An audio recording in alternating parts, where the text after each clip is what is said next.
So here's a do-it-yourself project at home. I have 2 glass vases from the dollar store, some acrylic paint, that's vanilla. I also have some white paint in case I needed to make it lighter. These are both matte.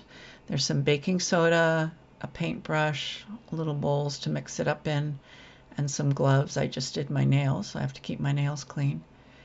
And here's the vases. I'm doing a decorating project and I need something that looks off-white and ceramic-y, and I have a ton of glass vases, so I'm trying to repurpose some of these. So I started out with just a layer of the paint by itself. I started out by painting the inside. That's a mistake. Don't do that. I think it would have been better if I'd painted the inside last.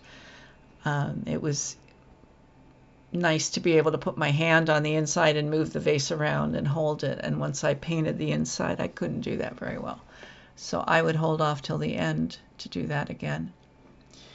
And then just gave it a good coat of paint all over, and then I let this coat dry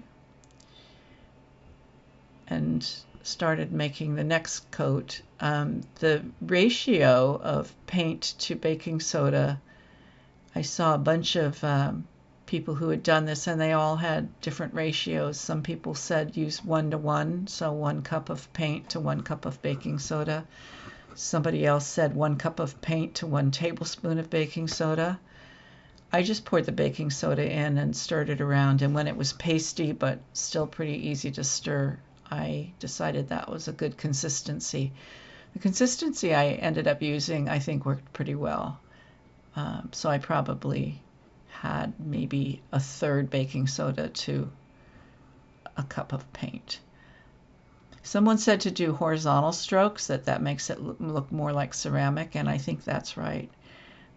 That looked pretty good. I also, my paintbrush kept losing hairs, and if they were in a vertical mode, I took them off. The horizontal ones sometimes just added more texture, but the vertical ones had to come out.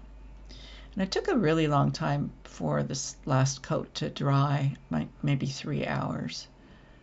But once it was dry, it looked great, and it's I think going to look good in the project that I'm using it for.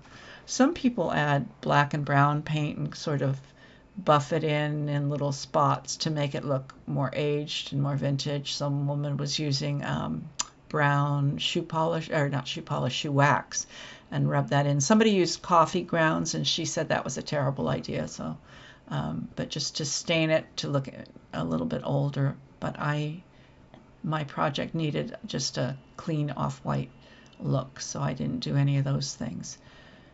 But it was easy and it was quite inexpensive, and it did the job. So I think it was a fun project.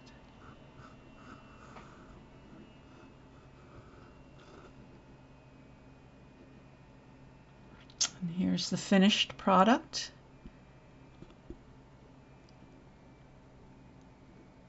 There's a close-up to see the texture, and it came out pretty well. So I'm happy. Thanks for watching. See you next time.